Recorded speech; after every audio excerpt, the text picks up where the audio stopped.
For the low price of $5, 95% off. Typically, this bundle is $100. Typically, this bundle is $250. Typically, this bundle is $333. Oh, look at this bundle right here. This bundle normally goes for $1,000. And you can get it for the low price of $99.99.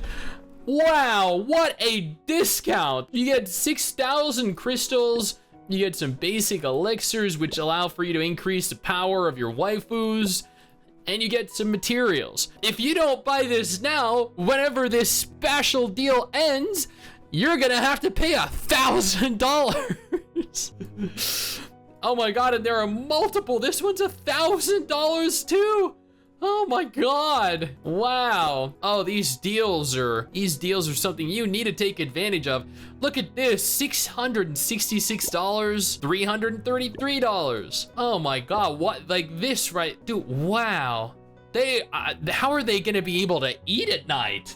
How are they gonna feed their families by providing such a hefty discount? Apparently, there are games out there, and I know this is hard to believe, and even more than that, fathom, but there are games out there where even with waifus that have the largest personalities imaginable, are incapable of salvaging the game, of turning the game into something that is passable, something that is enjoyable. This is very rare, but I happened upon one today, or rather last week when I started playing this new gacha game.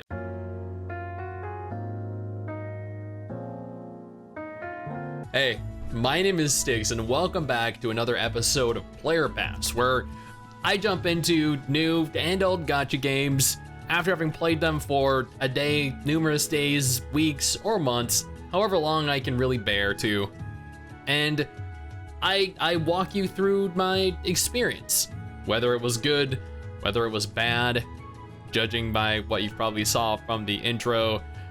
This is not one of the better ones out there. If you want to stay up to date with new gacha games, I do dedicated videos every single month addressing every upcoming gacha game that is entering pre-registration, that is launching, that is holding a test phase of sorts. I also cover new releases in this regular series. I urge you to go ahead, check out the videos in the end card at the end of this video, or simply by checking out the playlist for the Player Pass series. Now, let's go ahead and take a look at Isekai Slow Life. Admittedly, the very peaceful music is admittedly kind of soothing. And seeing a little dog girl and a cat girl on the splash screen for the titles, not unpleasing. I have been offline for 6 hours, and I made 3.15 billion leaf coins. So this is your main screen. I was giving you a moment there to just kind of take it all in. You can already tell how invasive this UI is. So you have more buttons to click, more options to spend money, then there is actual content to fit in the screen.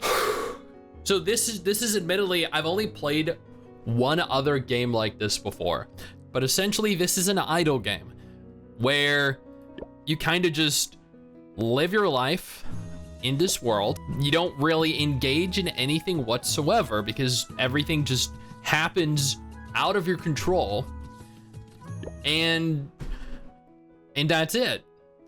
There's a semblance of a story. This right here is an example of the story. Admittedly, from what I've read, which has only been some of it, it is like bottom of the barrel, bottom tier quality. These are the stages. Now, actually, up until this point, I was admittedly a mushroom, but I just evolved into a human.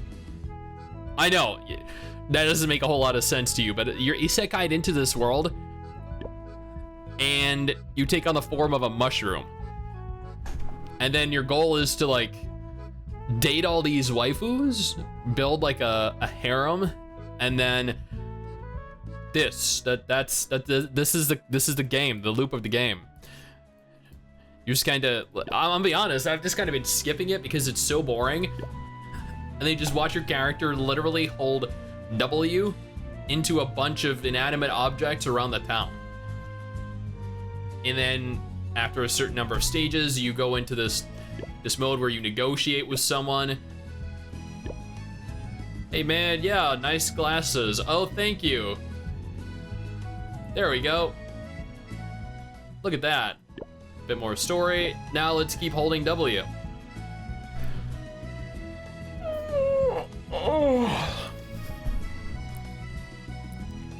Thankfully, like, while this is going on, you can be doing literally anything else.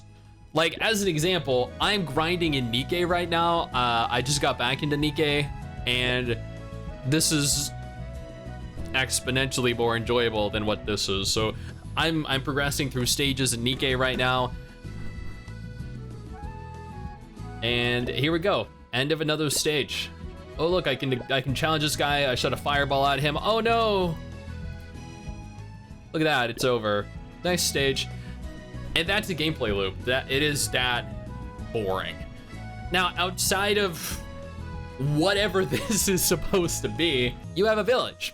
Now, over time, you continue to build the village up. There were not this many buildings here when I started. The further you continue, the more buildings become available, the more characters become recruitable, the more resources you obtain. You can place your husbandos and waifus into the establishments, which are essentially employing them, and that increases the rate of acquisition of whatever the currency is in this game, the little like leaf coin things. Now, the game generates a passive income for you, so you don't really need to do anything whatsoever.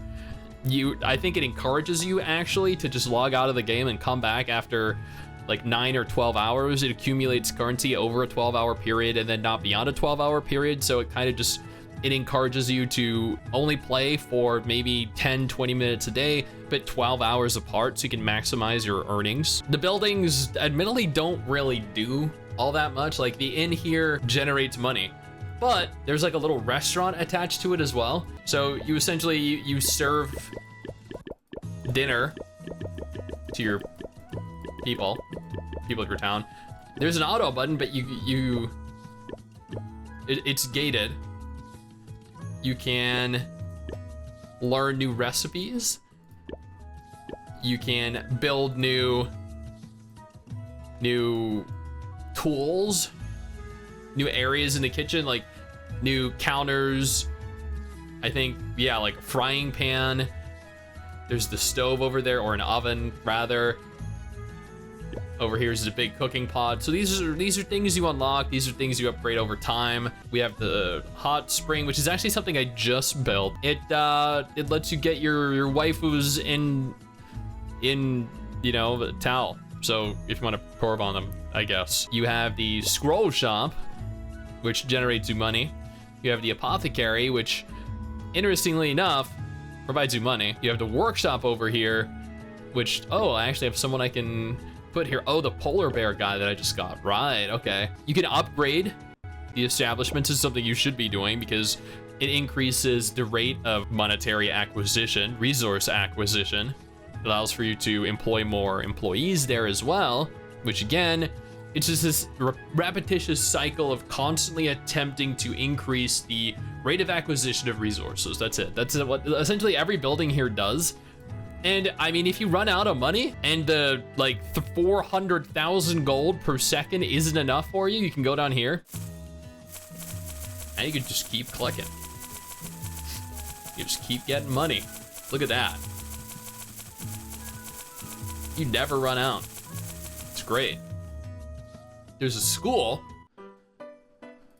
So you educate your children that you adopt. You graduate your children, and then you essentially marry them off. Like, yeah. Let's look at this guy, Tricky Tom. Let's get her with Tricky Tom. All right, cool. Yep, there we go. Now let's graduate him, or her. Lisa is her name. Right, okay. to repopulate the academy here, the school, you go on dates with one of your waifus. Here's where the waifus come into play. There are a lot of them. The waifus here are absolutely gorgeous. Unfortunately, you need to unlock them to see them animated, so you get are these like really boring gray images. But the characters are really, really good looking. They each have a story, a backstory. You can give them gifts, raises their intimacy with you. They have a bond, skills, blessings. You can interact with them. So there's a lot of depth to the waifus. Admittedly, you're going to be forced to constantly seek out materials here to attempt to increase your relationship with them. You're going to seek out resources here to attempt to upgrade their skills, because every single thing in this game exists to increase the rate of resource acquisition, which will allow for you to continue to boost everything, all your characters, your town, which will again allow for you to increase your resource acquisition. That's it. The game, I think, is mostly a resource generator simulator. So you can go out on dates with your waifus. Here I'm going on an elven forest date with Freya. I gave her blessing points. And hey, look, I found a kid, a homeless kid in the forest. I adopted him. I'm naming him America. Wow. Okay. Let's go adopt another kid. Here we go. Another random date with Charlotte. We're going camping. We're gonna find a kid out in the forest after camping. All right, there we found a cat girl. She's D rating. Let's name her Elia. All right, now we educate them. We can't auto-educate because we need an annual pass, so we need to pay for it or reach player rank 28. I am like player rank 11 after a week and a half of playing. So I educated her, educate this kid. There we go. I clicked a lot of times. My finger's getting sore. Before we go any further into Isekai Slow Life, though, I want to take a moment here to thank our incredible patrons over on Patreon who allow for me to continue to waste my life covering gacha games like this every day. You guys are awesome. Thank you. Now, back to the video. Let's go back to our home and take a look at the other options we have. We have the ability to take them on auto dates, but we need to reach VIP 3 or player rank 15, which is going to take a very long time, so can't do that. I'm just going to click this down here because it's really bothering me. Get that out of the way. Oh my god, look at all these things I've achieved. This is a progression, by the way. This person, Amanita, said they're throwing up. I mean, this game does trigger that in me too, if I'm being honest. Now let's go ahead and click through each of these. Value bundles. Oh, look at that. For the low price of $5, 95% off. Typically, this bundle is $100. Typically, this bundle is $250. Typically, this bundle is $333. Oh, look at this bundle right here. This bundle normally goes for $1,000. And you can get it for the low price of $99.99. Wow, what a discount. You get 6,000 crystals. You get some basic elixirs, which allow for you to increase the power of your waifus. And you get some materials. If you don't buy this now, whenever this special deal ends, you're gonna have to pay $1,000. Oh my god, and there are multiple. This one's $1,000 too. Oh my god. Wow. Oh, these deals are something you need to take advantage of. Look at this, $666, $333. Oh my god, what, like this, right? Dude, wow. How are they gonna be able to eat at night? How are they gonna feed their families by providing such a hefty discount? Then we have the battle pass. How much is that? I've never actually checked. $15, that's not too bad, I guess. There's a VIP membership because, you know, naturally. Here's the Fountain of Wishes, which you use these bottles for to earn various materials, resources. Here are some limited characters you can get after paying $1, but they're only SR characters, they're not SSR characters. And that's pretty much everything from your home. Here's what I used to look like when I first got isekai'd into this world. I was a mushroom. Then I evolved into a mushroom with tentacles, a very pervy looking mushroom. Now I'm this really like cute young explorer kid. And then I become an adult explorer, I guess, eventually. Actually, upgrading your appearance surprisingly unlocks, or increasing your rank unlocks new characters, a lot of characters. So that's your home, that's the village. Here are your non-romanceable husbandos and waifus. So I have Liz. We'll just use Liz because she's my only SR character. She's level 115, has a combat power of 130,000. She has an artifact equipped. There's an awaken tab down here, which has an effect that's unique to each character. You have the aptitude down here. You have the operation skills. These directly affect like when you put them into buildings and you employ them. Here you can level them up, but I can't level up 10 times because I need to reach level 100 with 10 different fellows, and I don't have the XP for that currently, or I might actually now after I did so many of those stages earlier. I have a bunch of different characters. They're all very weak. They're all kind of very ugly too for the most part. R rank, N rank, it's terrible. Getting new characters in this game is not easy. This is not a free-to-play friendly game at all. Now, every character can equip artifacts. Artifacts are essentially weapons. I have quite a few of them, but they're all pretty basic other than this SSR artifact. I think I got as like part of the story or something. You can enhance them. You can add special effects to them. You can level them up. Now, leveling them up is of course going to be very limited because it requires a lot of materials, of which are not easy to obtain. Going back to the stages real quick, there are actually events here that you can do if you want extra like items, resources. Apparently there's a full auto mode. I never saw that. Reach VIP 5 or clear stage 150. So stage 150, I'm at stage 17, I think, right? I am never gonna reach 150. There's absolutely no way I'll reach 150 ever, or VIP 3. So you can see they're gaining a lot of quality of life features behind essentially money. Then you have the town. The town is essentially just a bunch of clickable options here. Here's recruit, here are leaderboards. I don't even know, you pay respect to them once a day. It pops up down the bottom right of the screen here. You just click through, pay respect 4 times, boom, you're done with it.